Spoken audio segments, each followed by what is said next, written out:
So now that we have done the anatomy of the medial wall and the posterior wall of the middle ear, now let us see what the anterior wall of the middle ear is. Now the anterior wall of the middle ear is also known as the carotid wall. Now why the carotid wall? Yes, it's so obvious because the carotid, the internal carotid, is in very close relation to the anterior wall. We have already seen when we did the basics of the ear that the internal carotid, after passing through the neck, that is the cervical part, it enters the pitreous bone, that is the pitreous part of the carotid. And in the pitreous part, where it enters the pitreous part, it lies very, very close to the anterior wall of the middle ear, and that we can see, we can make out here, yes, that the internal carotid goes here, so it is in relation to which wall? Very close relation to the anterior wall. Thankfully, it is in relation to the anterior wall, not the posterior wall. Why did I say thankfully? Yes, because whenever we operate on the middle ear, we usually are associated with which wall? With the posterior wall. So thankfully it is related to the anterior wall. So we do not have to worry about injuring the internal carotid all the time. Sometimes when we operate on the anterior wall, yes, we know we have to worry about it. So what are the structures that are present on the anterior wall? Yes, there are 3 openings on the anterior wall, and all of these 3 I have already mentioned in the previous module. So let me see if you remember it or not. Yes, can you tell me the 3 openings on the anterior wall? Yes, one, we have the tensor tympani. The tensor tympani, I told you, arises from the anterior wall. It then goes, it winds around the process cochleoformis. Process cochleoformis is on which wall? Is the medial wall, and then it runs laterally to attach to the upper end of the handle of malleus, right? Yes. Tell me the second opening. Yes, again it has some tympani in the name. Yes, the chorda tympani. Chorda tympani, is that the entry or the exit of the chorda tympani? Very good, the exit. The entry is on which wall? Yes, that is from the posterior wall. And the third is the very important connection between the middle ear and the pharynx. Excellent, that is the eustachian tube. So if we draw the anterior wall, how will that be? So here this is the medial wall, and here we have the anterior wall. Now on the anterior wall, I am going to mark 3 structures. Okay, this is, I'm marking 1, this is 2, and I am marking this area as 3. Okay, so these are the 3 openings. So you tell me which one is what. Tell me 1. What will be 1? Yes, very good. 1 will be the tensor tympani. The tensor tympani. The tensor tympani arises from the anterior wall, very close to the medial wall. Why? Because it has to go to the medial wall, around the process cochleoformis it will wind, and then go to attach to, it will attach to where? Yes, to the handle of malleus, to the upper end of handle of malleus. Of malleus handle. Okay, now can you tell me 2? What is 2? Is 2 eustachian tube or chorda tympani? Yes, we can see it is present superiorly. This is the area which is close to the tympanic membrane. It is lateral. So this is going to be the chorda tympani. Yes, the chorda tympani arises from the posterior wall. We saw that. Yes, superiorly. And then it passes through the middle ear in between the malleus and the incus, just above the attachment of the tensor tympani, and then it exits through the anterior wall. So this second is the chorda tympani. Chorda tympani exit. Chorda tympani exit, and this has been given a name. This is what is known as canal of Huggier. How you can remember it? You can call it Huggier or Huggier. I prefer to call it Huggier. How I remember it is, this is the exit of chorda tympani. So it hugs the chorda tympani by. So this is the canal of Huggier. It is the exit of chorda tympani. Where's the chorda tympani going from here? Yes, it is going to the tongue. Which part of the tongue? Anterior 2/3. For sensation or for taste? For general sensation or for taste? Yes, this is for taste. So here it goes, from here it exits to the anterior 2/3 of the tongue for the taste. Okay, and what is the third? Yes, the third is the eustachian tube. Third is the eustachian tube. Now this area around the eustachian tube, this area has been given a separate name. This is what is known as protympanum. So what is protympanum? If I mark it here, this is what is known as protympanum. Protympanum. So what is protympanum? Protympanum is the area of the anterior wall around the eustachian tube orifice. Now that we have done the anterior wall, it is not that only now we know what are the structures on the anterior wall. When we started with the anatomy of the middle ear in the beginning itself, we know that the anterior wall is a common wall between the middle ear and the pharynx. So any connection between the middle ear and the pharynx is going to be on which wall? The anterior wall. The nerve that exits the ear to now go to supply the tongue, again the tongue is anterior, so it has to exit through the anterior wall, right? So we already knew most of these structures earlier. So now here I have given you one endoscopic picture of the ear, of the middle ear, and I am going to mark certain structures and you are going to quickly tell me what the structures are. Yes, and what did I tell you? Whenever any endoscopic picture is given, before you start looking for the structures, yes, definitely when you have revised so many times, you exactly know that oval window or the stapes or the round window, if you can directly identify, you can know that which part of the middle ear that is. But it is always better to go in an orderly fashion. So which ear is this that we are seeing? Yes, this is pointing towards the right. So yes, this is the right ear. And which is the anterior part? Yes, this is also pointing towards the anterior. So this is the anterior part, and here we have, this is the posterior part. This is the posterior part. Okay. So now I am going to mark certain structures and you are going to quickly tell me what the structures are. Yes, tell me quickly. 1. Very good, handle of malleus. That was easy. 2. Lateral process of malleus. 3. Yes, both malleus and incus are in the vertical plane. The stapes is in the horizontal plane. So what is this? Yes, this is the incus. This is the long process of the incus. And what is this? What is this? So yes, what is this wall that where I have marked? Is this the anterior or the posterior? Yes, this is the posterior wall, and we can see some pyramidal projection. So what is this? Yes, this is the pyramid. And if I mark this structure coming from the pyramid, what is this? Is that a stapedius attaching to this area? What is this area? This is the neck of stapes. Okay, now you are going to answer. You are going to tell me what this is. This here, this opening. What is this opening? Yes, on which the stapes is present. Excellent. The oval window. Yes, now this white arrow, tell me what this white arrow is. Yes, above the oval window, you are seeing some bulge here. See here like this. Yes, what is this? Yes, this is the bulge of the fallopian canal. Which segment of fallopian canal? Horizontal part of fallopian canal. And above that is some bulge. Then what is that area? Yes, that is the bulge of which semicircular canal? Superior or posterior? None? Yes, the lateral semicircular canal. Okay, now tell me this opening. What is this?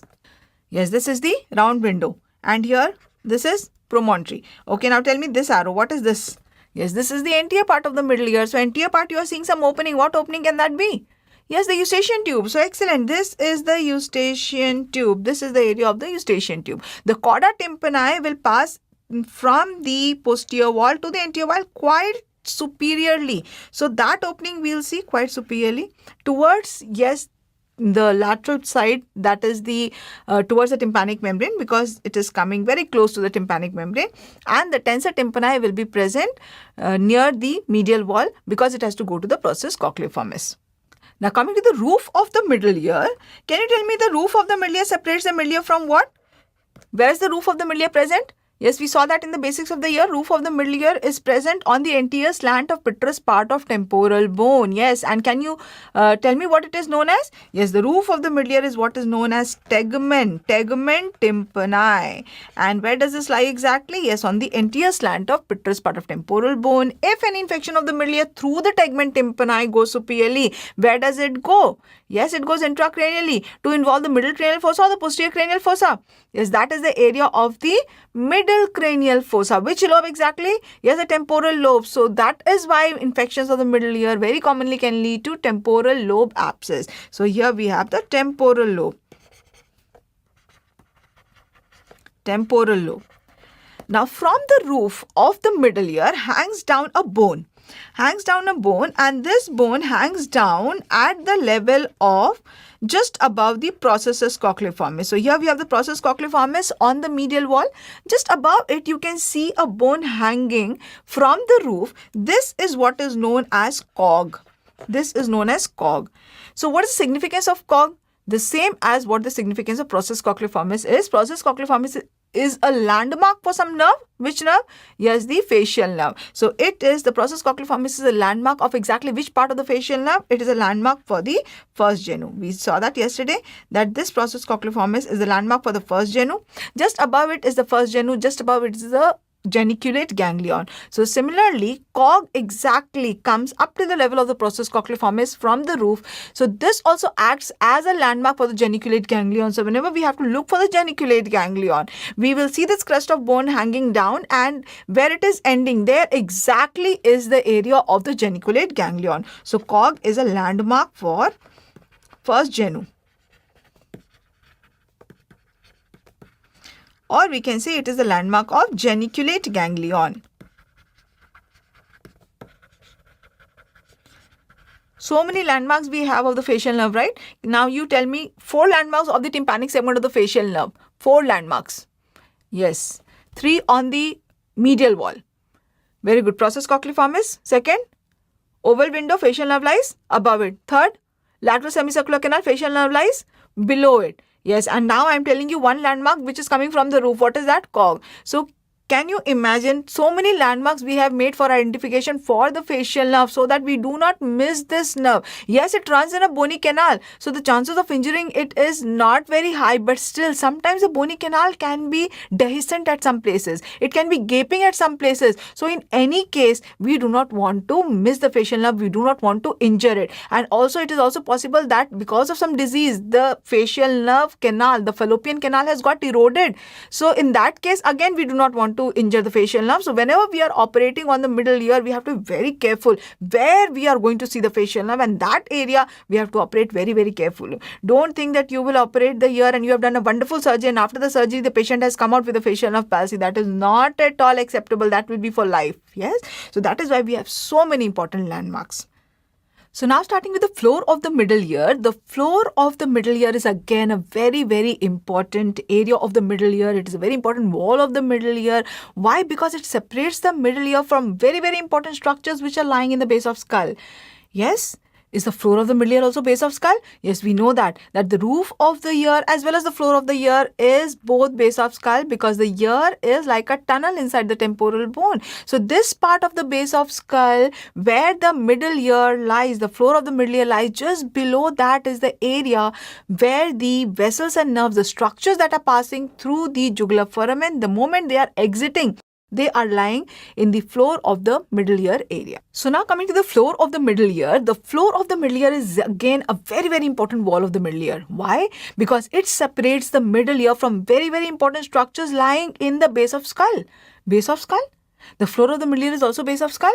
Yes, we saw that the roof of the ear as well as the floor of the ear both are base of skull, because the ear is like a tunnel in the temporal bone. And this part of the base of skull is that area where we have the jugular foramen. Yes. So what are the structures that pass through the jugular foramen? Will be the structures that will be lying in relation to the floor of the middle ear. So now I have given you everything. You will tell me now what are these structures which are lying in the floor of the middle ear. Yes. Very good, the jugular bulb. And tell me 3 nerves. Yes, the 9th, 10th, 11th cranial nerves. Yes. So we have, this is the medial wall. Here we have the posterior wall. This is the mastoid.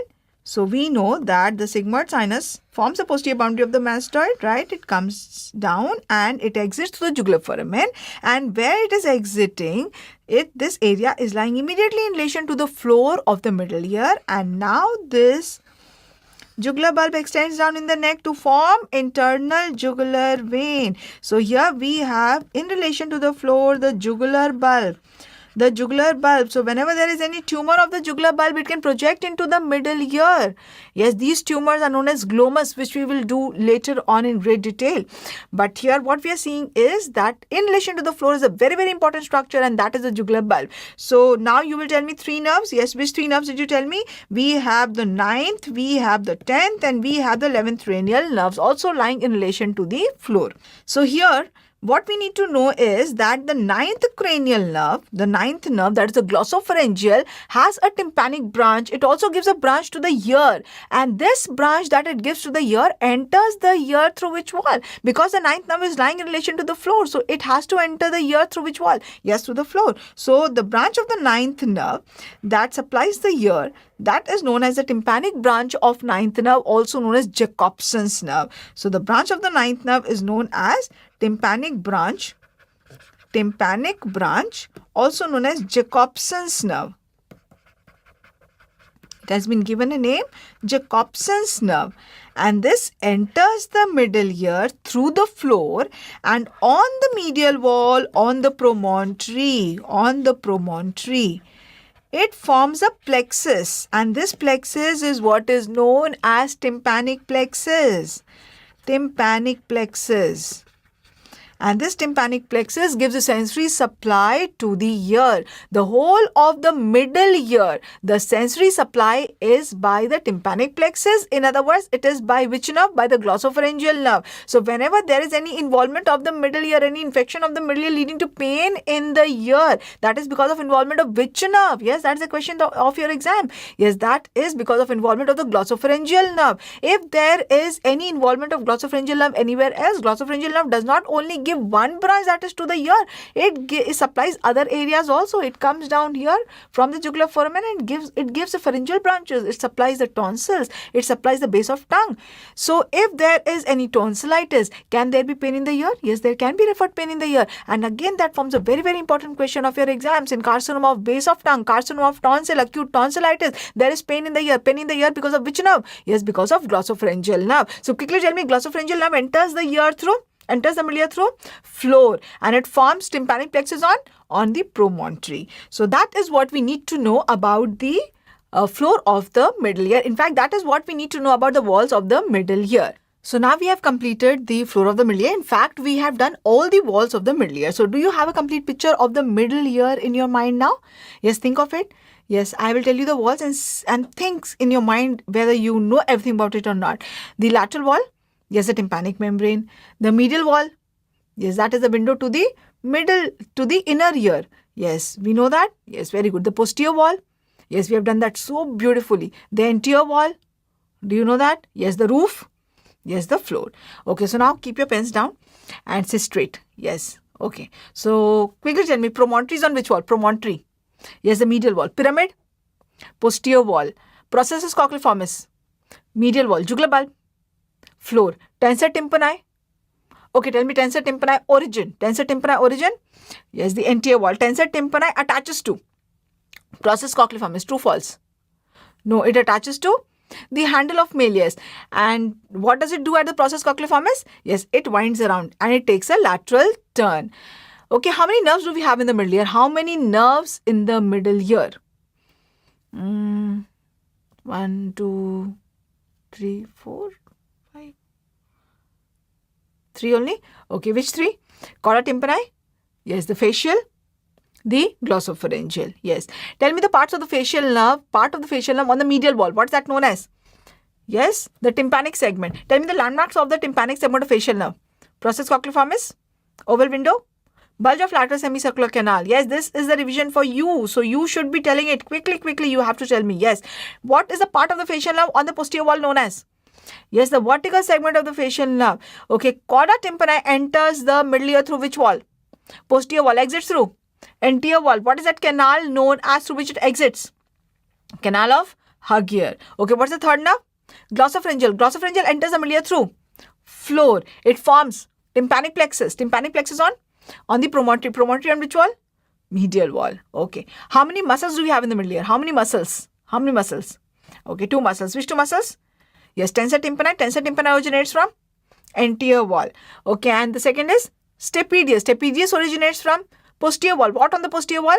Pyramid. And it attaches to neck of stapes. Mediates a reflex which is known as stapedial reflex. Afferent of which is 8th nerve. Efferent is 7th nerve. So 7th nerve here is the efferent. We will do stapedial reflex in great detail later on. Okay, so we have the tegment tympani. Tegment tympani is on which wall? Tegment tympani is which wall? Yes, that is the roof. Cog. Yes, cog is a landmark for For the geniculate ganglion. That is on which wall? Yes, the medial wall. So now we know all the walls of the middle ear. We know all the important structures. We know all the important connections of the middle ear to all the around structures, all the surrounding structures. So now let us see what is inside the cavity of the middle ear. Let us have a look at the cavity of the middle ear. Now the middle ear cavity is divided into three parts. And this is divided into three parts by two lines. Two lines, the upper line, it passes at the upper border of the pars tensa, like this one. And the lower line passes at the lower border of pars tensa. Now why is this important? Yes, why this is important is that these three parts that have been divided, they are known as, the uppermost is what is known as the epitympanum. This is known as epitympanum, or it is also known as attic. It is also known as attic. The middle part is what is known as mesotympanum. Mesotympanum, and the lowermost part is what is known as hypotympanum. Now, we know that the division occurs at the upper and lower border of the pars tensa. So, if suppose we have to go into the mesotympanum, we will have to go through which part of the tympanic membrane? Pars tensa or pars flaccida? Yes, pars tensa. So, if I go through the pars tensa, I will be into the mesotympanum. Now, I do not want to go into the mesotympanum. I want to go into the epitympanum, into the attic. Now, tell me, which part of the tympanic membrane will I have to go through? Yes, the pars flaccida, the pars flaccida. And when through the pars flaccida, when I go into the epitympanum, will I be able to access the whole of the epitympanum? Just see. No, the pars flaccida forms the lateral wall of the epitympanum only in the lower part. Only lower little part. The rest of the upper part of the epitympanum, the lateral wall, is bony. And this bone is what is known as a scutum. This bone is scutum. So what is scutum? It is the lateral wall, lateral bony wall of epitympanum. Or lateral bony wall of the attic in the upper part. In the lower part, it is formed by the pars flaccida, the Sharpner's membrane. Can you tell me that which is the more mobile part of tympanic membrane, pars tensa or pars flaccida? Pars flaccida. So, if a retraction pocket occurs on the tympanic membrane, most common site of retraction pocket will be? Yes, the pars flaccida. So, if a pars flaccida retraction pocket goes inside, it goes into which space of the middle ear? Yes, the epitympanum. And this space of the middle ear, just see here, this space of the middle ear, the retraction pocket will go here from the pars flaccida. So this space of the middle ear, which is just next to the pars flaccida, just medial to the pars flaccida, this is the site most commonly where the retraction pockets go inside. And this has been given a separate name. This is what is known as the Prusak space. So let me just rub all this. Yes. So where is the Prusak space? This space where I am drawing the star. Right, this here is the star is the Prusak space. This is the Prusak space. What is the Prusak space? This is the most common site of retraction pocket.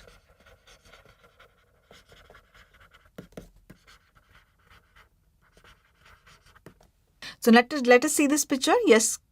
Whenever you see any picture, whatever I told you, immediately you will tell which tympanic membrane it is. Is the right or left? Yes, so this is the left tympanic membrane. This is how you revise. Whenever you see, if you say the same thing, you know it becomes so clear to you that you feel that, oh, this is so natural. What do I have to think in it? Yes, so this is the left tympanic membrane and this is pars tensa. We know that.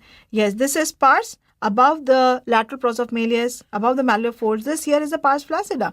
Yes, so if I go through the pars flaccida, where will I be? Into the Prusak space. And this bone which separates which forms the lateral wall of the epitympanum, separating the external aortic canal from the upper part of the epitympanum. This is what is known as the scutum. This is the scutum. Yes, so just see this. Can you see this? What are you noticing here? Yes, just see here. This is the pars tensa. And here in the pars flaccida area, can you see a big retraction pocket? Yes. So this space where this retraction pocket has gone into, this space is just medial to the pars flaccida. This is what is known as the Prusak space. And here we can also see that there is erosion. This yellow mark, this is erosion of the scutum. The scutum has also got eroded because of the disease. So if I ask you what the boundaries of the Prusak space will it be difficult for you to tell me? Think and tell me. I will just tell you lateral, medial, you tell what this is, what you are seeing, okay? So what is the lateral boundary? Lateral boundary is this of the Prussic space. What is that? Yes, the pars flaccida. Medial boundary is this. What is this? This is the neck of the malleus. We know that malleus has a head, so it has a neck also. And inferiorly is this. What is this? This is the lateral process of malleus. Yeah, so when you know what this space is, where it is, so do you have any difficulty in remembering the boundaries? No, you just have to have that anatomy picture in your mind and you know it. So what is the medial boundary of the Prussic space? Medial is the neck of malleus. What is lateral? Lateral is pars flaccida. And what is inferior? Inferior is the lateral process of malleus. So now that we have this cavity of the middle ear in front of us, can you tell me that which is the narrowest part of the middle ear cavity? Narrowest. First question. Second question, which is the smallest part of the middle ear cavity? Yes, narrowest and smallest. Yes, narrowest will be the mesotympanum. Why that is the mesotympanum? Yes, where is the tympanic membrane tented inside? What is that area known as? That is the umbo. At the umbo it is tented inside. And on the medial wall we have a bulge which is known as promontory. So this becomes the narrowest part of the middle ear. And do you know how much is this narrowest in between these two projections? It is only 2 millimeters. Can you imagine? Such narrow. This middle ear cavity that we see appearing to be so big, and we have made the walls and such big diagrams we have made. That is why whenever we have to show the middle ear anatomy to you, now when in your exams it is asked, never will a three-dimensional picture of the middle ear anatomy or something like what we do in the anatomy, a three-dimensional picture of the middle ear anatomy will not help. Why? Because if you just make a room and you make all the openings and all the... Okay, so we saw narrowest is the mesotympanum, and what is the smallest part of the middle ear cavity? Yes, the smallest is the hypotympanum. The hypotympanum is the smallest. And the mesotympanum is the narrowest. And the largest and the widest is the epitympanum. It is around 6 millimeters. Largest and the widest, that is also only 6 millimeters. So you can imagine how small the middle ear cavity is. So now let us quickly have a look at the endoscopic anatomy of the middle ear cavity. Yes, the endoscopic anatomy, and that is what you're supposed to know. Yes, I'm not going to show you any three-dimensional pictures of the anatomy of the middle ear. Why? Because the three-dimensional pictures that we show, like a room, like a box, all that, even if you understand it very nicely, I think you've already understood all the walls of the middle ear, all the openings and everything very nicely. Those pictures are absolutely different from the real life pictures, and the real life pictures are the ones that are given to you in your exams, the endoscopic picture. The three-dimensional pictures we like to show you where we cannot show you the real images. So where we are able to show you the real endoscopic, why rely on the three-dimensional, which will anyway not help you. So in the inner ear, I have shown you one three-dimensional picture. Why? Because inner ear is something where you cannot enter, and there the endoscopic anatomy cannot be shown, and that is something the endoscopic anatomy will never be asked. So just for understanding, I have shown you the three-dimensional picture. So when you see that three-dimensional picture, then you ask me that middle ear also, if we had the three-dimensional picture, it would have been great. Yes, that would not help you in any way at all, because this, what we are going to see, is the live, and that is what is asked from you. So you need to actually understand that. If you just see if I just show you one wall and I show you this is the adytus, when you actually see the endoscopic anatomy of the middle ear, you will not just be able to identify the adytus unless and until you have identified it there. Yes, so that is why it is very important to see the endoscopic anatomy. That is why every time we have done any wall, I have shown you the endoscopic anatomy of that wall. So let us quickly see the endoscopic anatomy of the middle ear walls and the cavity. Now we are going to see the endoscopic anatomy of the middle ear.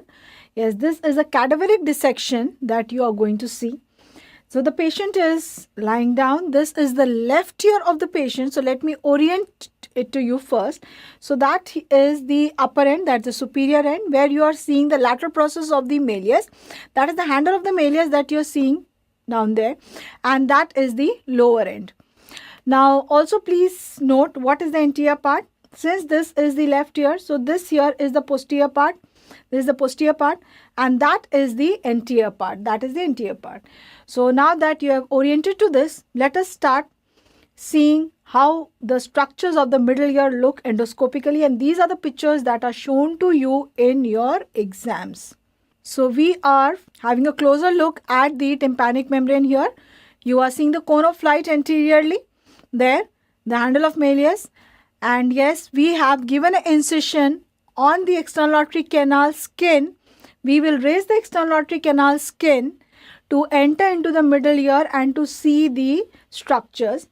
This incision, when we give while doing the surgeries of the middle ear to repair the ossicular chain, this incision in the external auditory canal skin just few millimeters lateral to the tympanic membrane is what is known as the Rosen's incision, and this flap of the external auditory canal that we are raising along with the tympanic membrane, the curtain of the tympanic membrane that we will raise to enter into the middle ear, that flap is what is known as the tympanomeatal flap.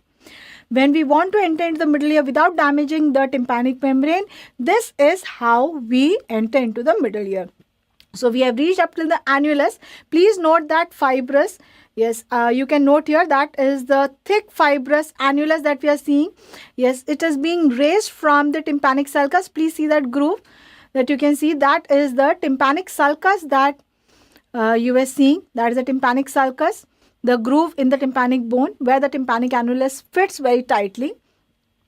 So we are raising the tympanic annulus from over it so that we can raise the whole of the tympanic membrane anteriorly, and we will have a look at the middle ear. So also note that we are entering the middle ear through the posterior part. So the structures that will be visible to us first will be the structures that are present in the posterior part of the middle ear cavity. So please note here, can you see this cord-like structure going from the posterior wall, from the area of the annulus, going anteriorly in between the handle of Malleus, upper end of the handle of Malleus and the incus? That is what is the chorda tympani. So this is the chorda tympani that we are seeing here. And now you are seeing exactly where it passes. Now just see the end of the probe, where the end of the probe is. Yes, so that is the upper end of the handle of Malleus. On the upper end of the handle of Malleus, please see medially is attached the muscle. That is the tensor tympani coming from the process cochlearformis. Yes, so that is the process cochlearformis from which this muscle is coming, the tensor tympani. It arises from the anterior wall, takes a turn at the process cochlearformis, and then runs laterally to attach to the upper end of the handle of Malleus. See, it is being moved and the Malleus moves along with that. Now the probe is in the center. Just see here, that is the promontory. That area is the promontory. Below that, that is the round window, the opening that we are seeing below, that is the round window. And above that, this area is the oval window on which is the present the footplate of stapes. Please note here on the neck of stapes, can you see this muscle going posteriorly to attach to the pyramid-like structure? So that is the pyramid from which is coming the stapedius attaching to the neck of stapes. Now please note here, from the promontory is going a ridge of bone superiorly, that is known as ponticulus, and inferiorly that is subiculum. The area between these two, this is the sinus tympani hidden behind this bulge of the vertical segment of the facial nerve. Now we are going superiorly, we are entering into the Prusac space. Through the Prusac space, we will go into the epitympanum.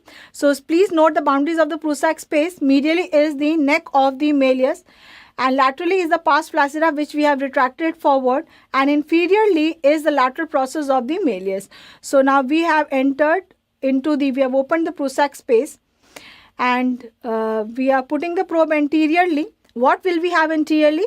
Yes, anteriorly down below we will have the opening of the eustachian tube.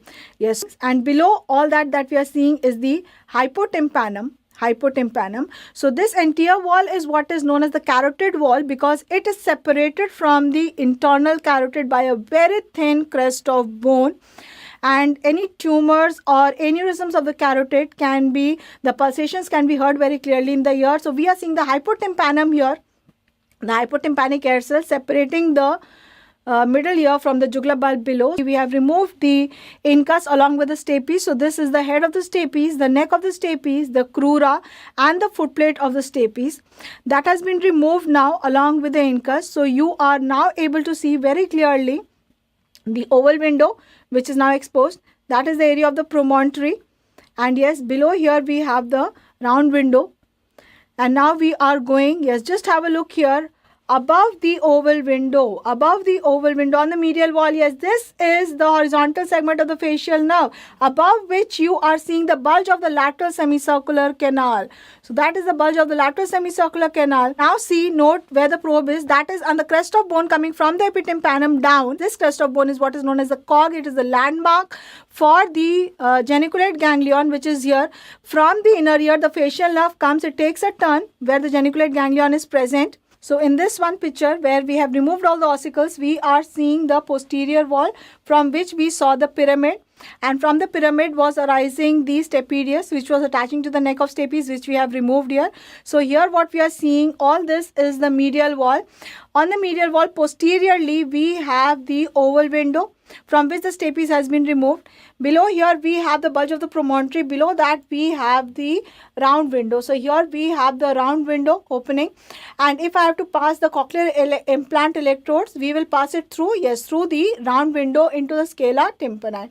Now just notice here, from the promontory, I showed that to you before earlier also, that is a crest of bone superiorly and a crest of bone going inferiorly. This is what is known as the ponticulus, and that is what is known as subiculum. In between these two, on the posterior wall, is the area which is known as the hidden area of the middle ear or the sinus tympani. It lies below the pyramid, so it is known as the infrapyramidal recess. And what also you are seeing here is above the oval window is the horizontal or the tympanic segment of the facial nerve.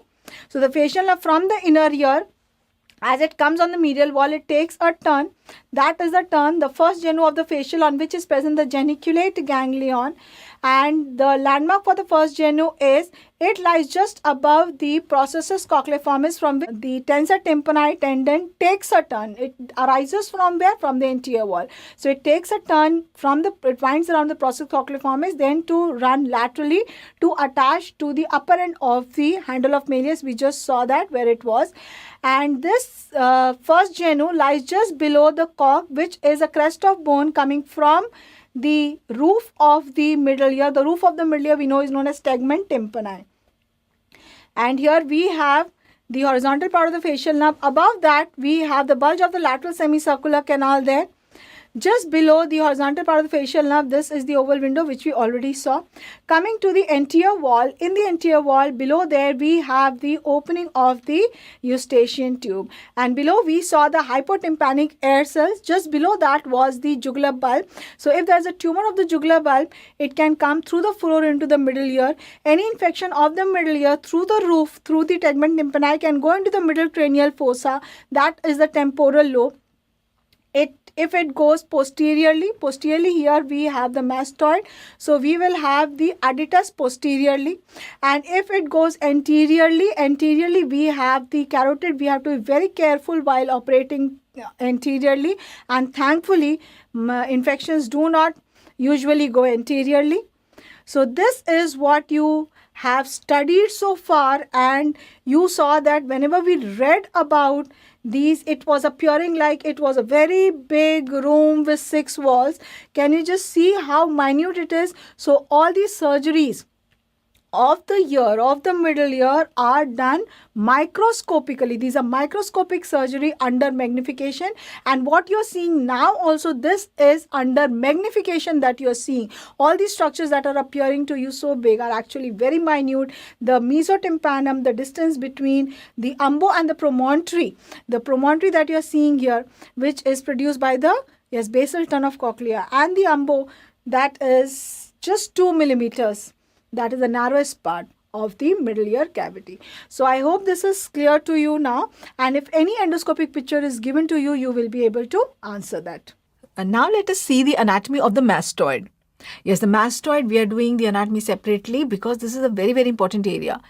This is the area where we are through which we can access the middle ear. This is the area through which we can access the inner ear. This is the area through which we can access the posterior cranial fossa. This is the area through which we can access the endolymphatic sac. And yes, all these are questions that are asked in your exam.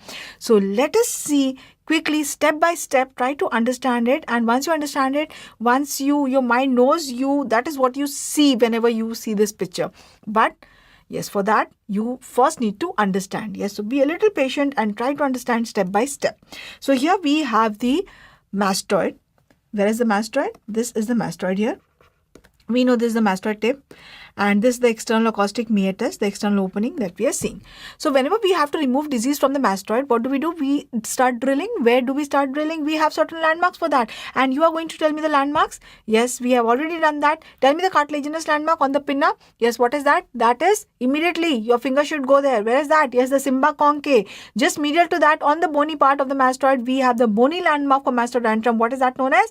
Yes, the Mc-Evans triangle. So why so many landmarks? We have already seen that mastoid is a very important area. It becomes important because all around it are very important structures. Which important structures? Superiorly, we have the dural plate separating it from the dura of the middle cranial fossa. Posteriorly, we have the sinus plate, this bone, which separates it from the sigmoid sinus. Inferiorly, we have the mastoid tip. So we want to do all the surgeries. We want to approach all these structures that I just told you through the mastoid without damaging all the structures. So we have to be very, very clear what these structures are, where these structures are, so that we do not end up damaging them. So let us see. So here, first we start drilling at the Mc-Evans triangle. So quickly, can you tell me what the Mc-Evans triangle boundaries are? Yes, you know most of it, but still I will tell you again. So here we have the superiorly, we have the temporal line. Okay, so this is the temporal line.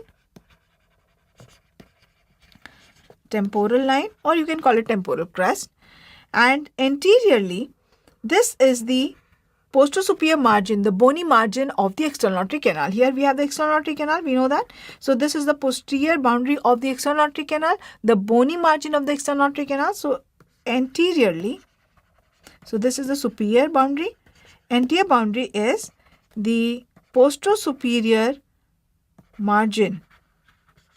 Posterior, this part, yes, margin of the external auditory canal, bony part. Yes, this is the bone that we are seeing, right? The cartilaginous part along with the pinna has been removed in this skull. So bony part. And the third part of this triangle, Mc-Evans triangle, is a tangent that is drawn to this external auditory canal, and this tangent meeting the temporal line. So the third part, or you can say the inferior part, is the tangent. Tangent from the posterior margin of EAC and cutting the or meeting the temporal line. Temporal line. So this area is what is known as the Mc-Evans triangle, or this is also known as the suprameatal triangle. Why suprameatal triangle? Because it is just above the external acoustic meatus. Now here in this area we have another landmark. Yes, just see here. Can you see one spine of bone here? This bone, this spine of bone, this one, this spine of bone, this crest of bone. Yes, this is known as spine of Henle. This is known as spine of Henle. The mastoid antrum lies just behind it. Just behind this is the area of the Mc-Evans triangle. So this is also considered as a landmark for the mastoid antrum, which means that once you have removed the skin, you have given the incision, you have raised the skin, you will see the spine very nicely, and then things will become very easy for you. You know Mc-Evans triangle is just behind that. So then you do not need to draw all these lines. You just know that just behind the spine of Henle is the Mc-Evans triangle where you have to start drilling. So now let us see how we start drilling. So yes, we give a post-oral incision first, and this post-oral incision is what is known as Weil's incision. Weil's incision. Okay, and now what you will do is, after you have given the incision, you will retract the whole of the pinna forward. Yes, so when you retract the whole of the pinna forward, this cartilaginous framework of the pinna does not come on your way to operate either the mastoid or the external auditory canal or the tympanic membrane or the middle ear. So when you have removed the pinna, it will look something like this. When you have retracted the pinna forward, here was the pinna, you have given the incision here, and this whole of the pinna you have retracted. So now in front of you, you will see this bony framework. This bony framework, you will see the mastoid. Definitely there will be the subcutaneous tissue, there will be the muscles over all this area of the mastoid. But yes, you will see this bony opening of the external auditory canal, through which you can easily now go and operate on the middle ear, on the tympanic membrane, on the external auditory canal. Posteriorly, you can operate on the mastoid. So now pinna no more becomes a hindrance to our access to these structures. So this is what we do. We have given the incision. Now see here what we have done. We have retracted the pinna forwards. Can you make out? You have retracted the pinna forwards. So this area is the area of the external auditory canal, and this has been, here pack has been put. That is why you're not able to see it very clearly. When I show you in the surgeries, you will see it very clearly. This is the area of the mastoid, the McEwan's triangle, where the drilling has been started.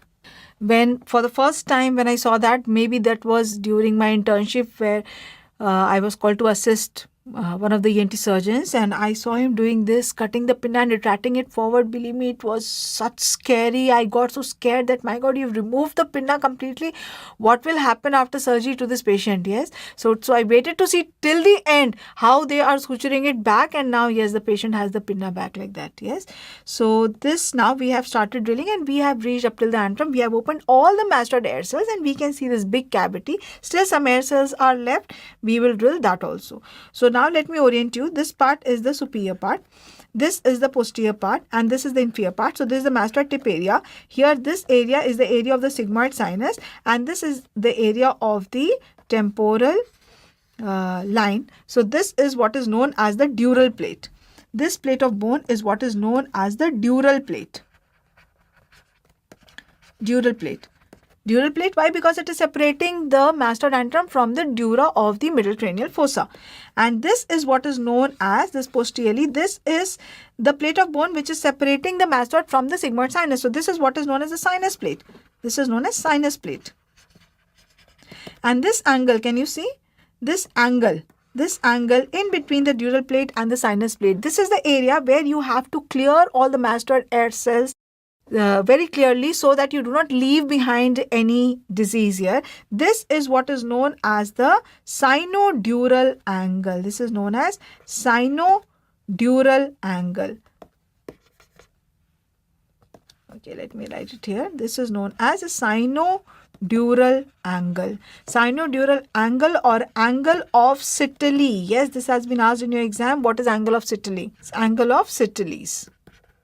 Now, before we drill further to see the other structures, let us first try to understand what are the structures that we are going to see when we drill further. So now I have shown this picture to you earlier also when I showed you the schematic diagram, the schematic model of the middle ear. And what I told you is that there are two halls. The anterior hall is the external auditory canal, and the posterior hall is the mastoid, and they have a common wall in between. These two halls, this is the anterior hall and this is the posterior hall. These two halls are divided by a common wall in between, and the anterior hall is again divided into two rooms by a curtain. That curtain we call as tympanic membrane. The two rooms, anterior or the lateral room is the external auditory canal, and the medial room is the middle ear. So here this is the lateral room, this is the external auditory canal, and this is the curtain of the tympanic membrane that we are seeing. When we go medial to that, this is the medial room, this is the middle ear, and both of them share a common wall. This is the common wall between the external auditory canal and the mastoid, between the middle ear and the mastoid. Is that very clear? Yes. So which means that the posterior wall of the external auditory canal is a common wall between the external auditory canal and the mastoid. The posterior wall of the middle ear is also the common wall between the middle ear and the mastoid. So now we have drilled the mastoid, the posterior hall we have drilled completely. We have reached up to the mastoid antrum. Now I can access the middle ear through the mastoid, yes or no? Yes, because they have a common wall in between them, that is the posterior wall. And if I want to go from the mastoid into the middle ear, I can make a small opening on this posterior wall. Where we make this opening, that opening is made in between the descending part of the facial nerve that I am seeing here. Yes, the chorda tympani and superior is the fossa incudis, and that is the facial recess area that we have seen very beautifully earlier. Yes. So now what I want you to focus is that when we are going, we have drilled the mastoid and we through the mastoid can approach the middle ear. That is wonderful. Now, when we have drilled the whole of the mastoid, what we are seeing is semicircular canals here. Semicircular canals, we are seeing the semicircular canals through the mastoid, through the medial wall of the mastoid. Is that true? Do we see the semicircular canals through the medial wall of the mastoid? Where are the semicircular canals? They are present in the inner ear. Where is the inner ear? Here we have the external canal. Medial to that is the middle ear and medial to that is the inner ear. So, do we see the semicircular canals through the mastoid also, through the medial wall of the mastoid also? Yes, we see that. So now this picture of the inner ear, we have seen so many number of times. Yes, we know that. So now let us see. This is the medial wall of the middle ear. We know that this is the medial wall of the middle ear which acts as a window to the inner ear, and here is the promontory, here is the oval window which we see through it, here is the round window, here is the bulge of lateral semicircular canal, all that we know. Now what we are going to focus on is not the medial wall of the middle ear, but we are going to focus on the mastoid. This is the posterior wall. Yes, where we have the aretas like this, and this here is the mastoid. This is the medial-most wall of the mastoid antrum. Yes, so what we are seeing is that a part of the semicircular canals also project on the medial-most wall of the mastoid antrum. Is that very clear? Yes, towards the inner ear side, this area will be you will see the semicircular canals. So when you start drilling, when you see the semicircular canals, how do you identify? The drill picture is sometimes given to you and it is asked which semicircular canals. If this picture of the inner ear bony labyrinth is given, we know how to identify the semicircular canals. We see the common crus. So one of them is superior, one is posterior.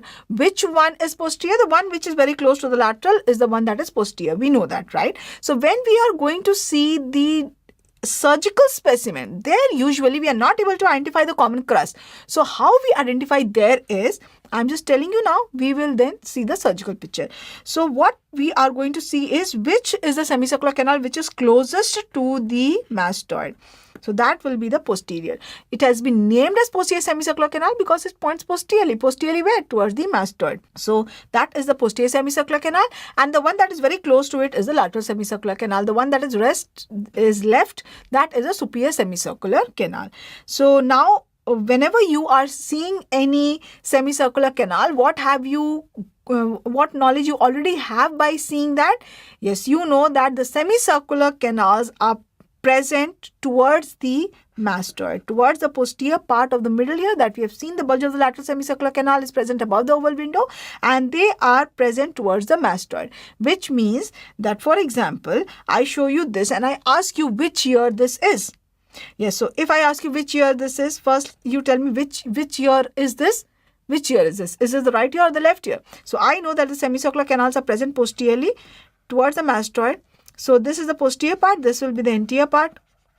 Anterior part means we will have the pharynx here, we will have the face here. So this is which ear? This is the right ear. Similarly, if I show you this semicircular canal and I ask you that this is the semicircular canals or the inner ear of which ear?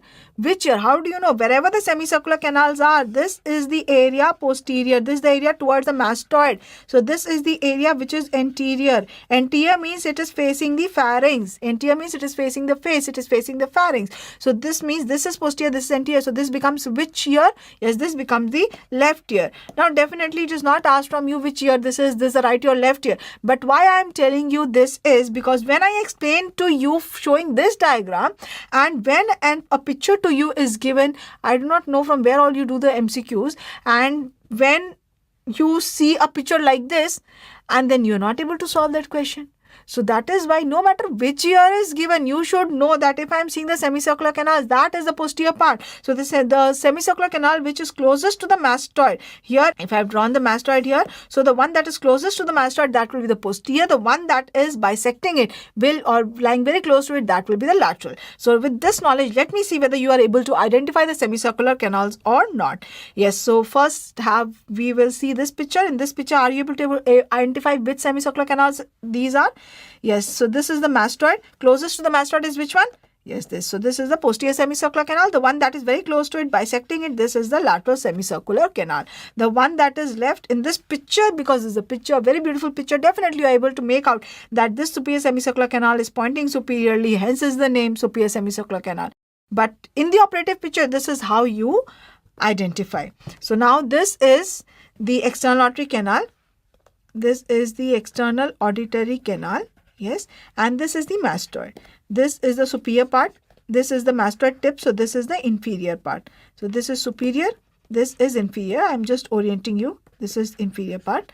Okay, so now the drilling of the mastoid. Most of the mastoid drilling has been done. Now, why this picture, why I showed you this before is because this is when the patient is standing. But we do not do the surgery when the patient is standing. We make the patient lie down and then see. So, whenever the pictures are given to you in the exam, they are the lying down operative pictures. They are never straight pictures. So don't expect a straight picture. What you will see will be a picture like this. Now let us orient. So this is the external auditory canal. This is the superior part. This is the inferior part. This is the tip. Yes, this is the inferior part. So here, where are you likely to find the semicircular canals? I will mark 1, 2, 3. You tell me where you will find the semicircular canals. When I am drilling further, in which area should I be very careful that I am going to find the semicircular canals there? Okay, tell me. 1, in this area, superiorly and close to the middle ear, close to the here, this is the posterior wall of the external auditory canal, and deeper will be the posterior wall of middle ear. So will I find the semicircular canals superiorly and also close to the middle ear? 1, or second, 2, the tip area, or third here? 3, where? Tell me. Yes, very good. 1. Yes, 1. That will be closer to the middle ear, that will be closer to the inner ear. Yes, and also it will be present superiorly. The superior semicircular canal bulges in the base of skull superiorly in the pitreous part of temporal bone. It has to be in the superior part, not in the mastoid tip area. Yes, so it will be present here. Now let us see whether we are going to see it there or not. Yes, see now we have drilled the mastoid, and where have we found exactly where we were anticipating to find it? We are seeing the semicircular canals here. Now here in this area, when you are seeing the semicircular canals, when you see the semicircular canals, you can make out now that this is the superior part. And you can automatically know this is the inferior part. This is the anterior part, the external acoustic meatus that you are seeing, and this is the sigmoid sinus that you are seeing. This is the posterior part. So is that very clear? Now, can you identify the semicircular canals? Here is a close-up view that I have given you. Can you identify the semicircular canals? Let us see whether you are able to identify. Name, which one is 1? Tell me, what is this 1? Yes? Yes. So we know that the one that is the semicircular canal which is closest to the mastoid is the one that is the posterior semicircular canal. So which one here is closest to the mastoid? This one. This one. So this is the posterior semicircular canal. 1 is the posterior semicircular canal. 2. What is 2? Yes, that is closest. It is bisecting the posterior semicircular canal. So 2 is the lateral semicircular canal. And this one's 3, this is pointing superiorly. This is the one that is left. So it has to be the superior semicircular canal. Is that very, very clear? Yes. Okay, now don't mistake this, and this is one question that you ask me so many number of times. Okay, now yes, this is also one picture that all of you have sent me, and so many number of times you have sent me, what is this, what is this? We are very confused. So what is this? Yes, again, when you're seeing the semicircular canals, you know that where are you seeing the semicircular canals? This is the area of the mastoid that you have opened. Which semicircular canals? So this is the area of the mastoid when you know. So this is the mastoid here. Okay, so we automatically, when we are seeing the semicircular canals, we know there is a superior part. So this is the posterior part. Here we are seeing the middle ear. We are seeing the ossicles. So that definitely has to be the anterior part. Yes. So this is the posterior wall where you are seeing the ossicles. The posterior wall of the middle ear has been drilled totally. Usually when we make an opening in the posterior wall of the middle ear to go from the mastoid into the middle ear, we make an opening below. This here is the short pros of incus. Just see, short pros of incus. That is present on the fossa incudis. Yes, like this. So you, through the antrum, you see where the fossa incudis, where the incus is projecting.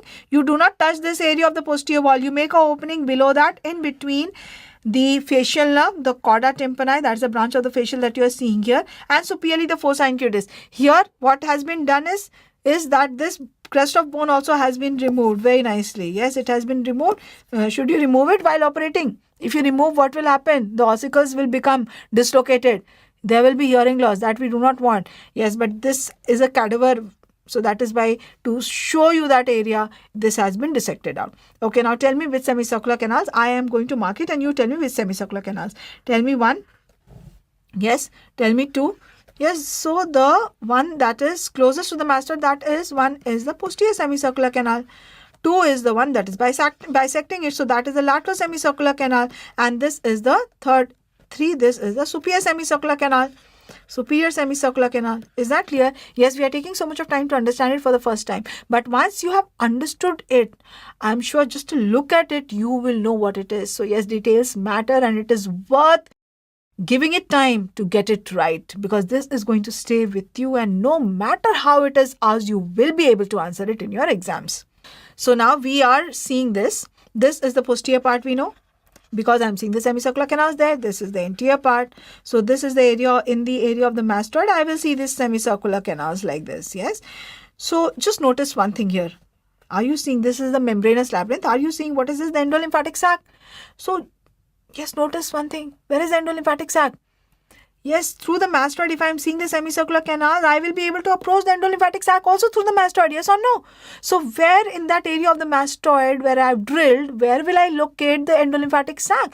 To decompress it, we have to decompress the endolymphatic sac in Meniere's. So how do we decompress it? Don't think endolymphatic sac, we have to decompress it, is going to be a very major surgery. No. This is the same surgery that you do to remove disease from the mastoid.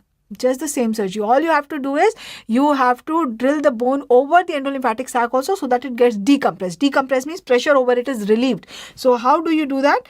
Yes, so where do you find it? You first need to know. So where will you find it? What you will do is you will draw a line from the lateral semicircular canal which bisects the posterior semicircular canal, and this endolymphatic sac you will find below this. This line is what is known as Donaldson's line.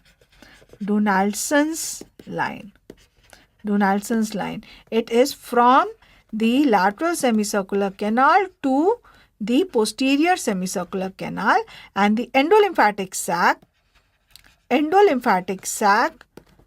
lies below it. So this is the imaginary line. Don't start looking for some line there. It is the imaginary line below it. So here, where will you find the endolymphatic sac? When you have drilled the mastoid, where am I going to find the endolymphatic sac? Here? Yes or no? No. So I am going to first identify the semicircular canals. Yes. So these are the, this is the closest to the mastoid. So this is posterior, and bisecting it, this is the lateral. So now I am going to draw imaginary line from the lateral bisecting the posterior. This is what we call as Donaldson's line, and I am going to find the endolymphatic sac somewhere here. So this area of the bone, if I remove, what surgery have I done? I have decompressed the endolymphatic sac. Have you understood that? So here, let me see here. So where will you drill to decompress the endolymphatic sac? So now immediately when we have a look at this mastoid, we know so much about it already. What? We know that this is the superior part because we are seeing the semicircular canals here. Yes, and this is the inferior part. We are seeing the external artery canal, that is, and this is the anterior part. And where we are seeing the sinus, that is the posterior part. Which semicircular canal? This is the posterior, this is lateral, and this is superior. We already know it. Now I am going to draw imaginary line, and this is Donaldson's line, and this is the area where if I drill, I will find the endolymphatic sac. Where is the endolymphatic sac present? Is it present intradurally? Do I have to drill and then open the dura to see the endolymphatic sac? No. Endolymphatic sac, where is it present? I have showed you earlier also. So we have the the parts of the brain here. This is the skull overlying it. Let me make it like this, and we know that this is endolymphatic sac. This is the area of the posterior cranial fossa. So that is why let me draw it like this here in the posterior cranial fossa. Okay. So we have the meningeal layers. What are the layers of the meninges? We have the pia. Then we have the arachnoid. And then we have the dura. The dura in this area has two layers. One is the meningeal layer that is very tightly attached to the brain, and the other is the endosteal layer. Endosteal layer is very tightly attached to the skull. So where is the endolymphatic sac present? It is present in between these two.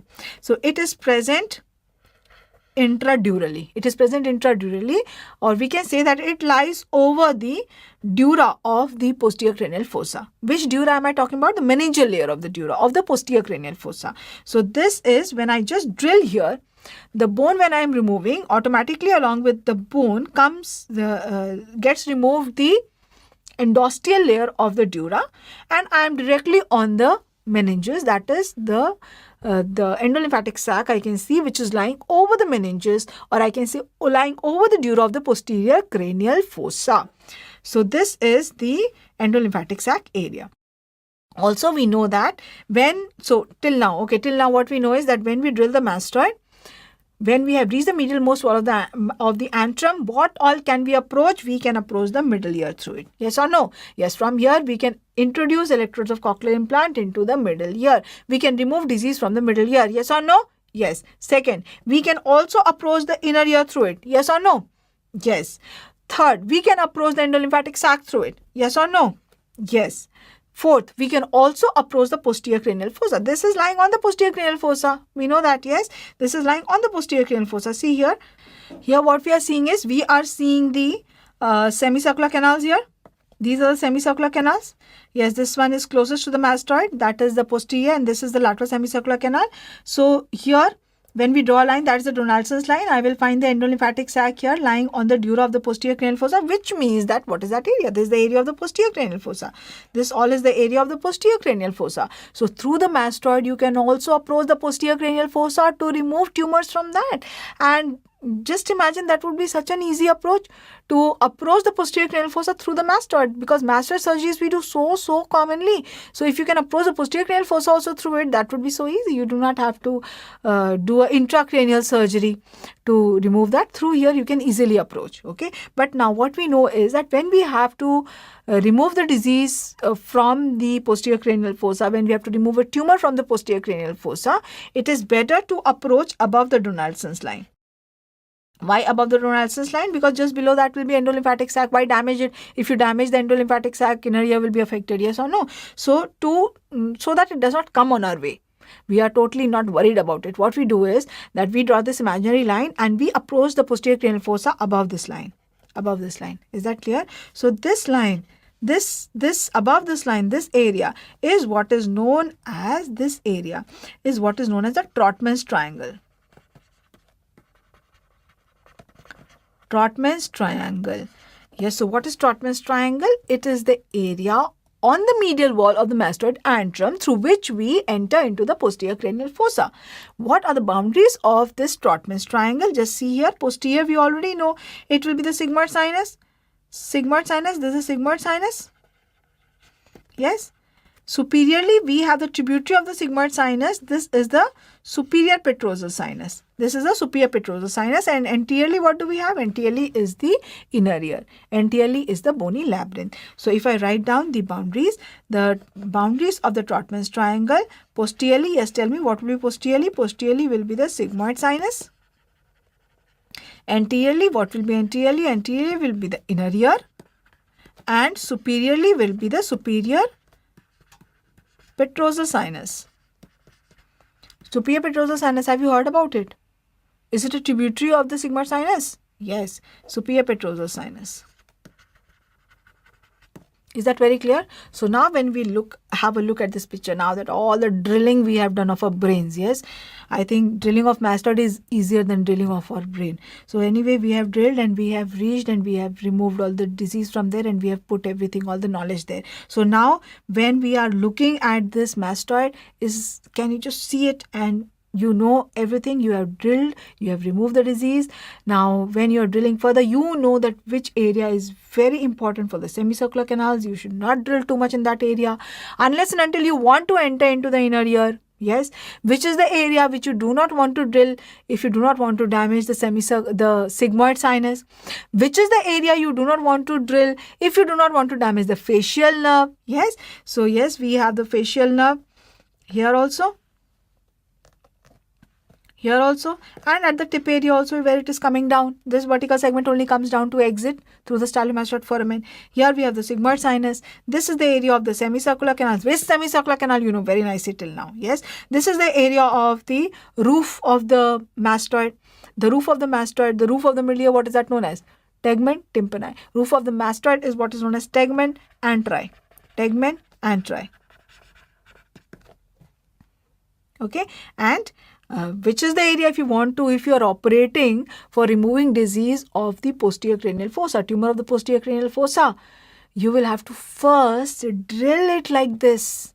Drill it like this so that you are able to see the semicircular canals very nicely. You do not want to remove the posterior cranial fossa tumor and after that give the patient a dead ear, that everything of the ear you have damaged. No. So you will have to first skeletonize the semicircular canals. Okay, you have seen that is safe. So you will go enter into the posterior cranial fossa behind it, posterior to it. Yes, and also posteriorly you cannot go so much posterior also. Okay, all this is posterior cranial fossa, let me drill everywhere. No, we know that posteriorly we can go only till the sigmoid sinus because then you will be injuring. So you will make a window here, an opening here through which you can enter and approach the posterior cranial fossa. That area is what is known as Trotman's triangle. So do you know the Trotman's triangle? Do you know the Donaldson's line? Do you know where you will drill to decompass the endolymphatic sac? Yes. Can you identify the semicircular canals when you see the mastoid? Do you know first of all where to start drilling the mastoid when you are making the patient lie down and giving the incision? The McEwen's triangle, where exactly you know to find the McEwen's triangle? Yes, so you know all that now. Quickly tell me the boundaries of the McEwen's triangle. Boundaries of McEwen's triangle. Yes. Superiorly, temporal line. Anteriorly, yes, the posterior superior margin of bony external auditory canal. And third is a tangent. Can you tell me what is the City's angle? Yes, the sinodural angle. Sinodural angle. Tell me the boundaries of Trotman's triangle. Trotman's triangle. Anteriorly, inner ear, bony labyrinth. Posteriorly, sigmoid sinus. Superiorly, tributary of the sigmoid sinus, superior petrosal sinus. Yes, and Donaldson's line, it's the imaginary line between, you draw bisecting, yes, the lateral semicircular canal bisecting the posterior semicircular canal. Where do you find the endolymphatic sac? Inferior to it, superior to it? Inferior to it, inferior to it. So that is what you need to know about the anatomy of the mastoid.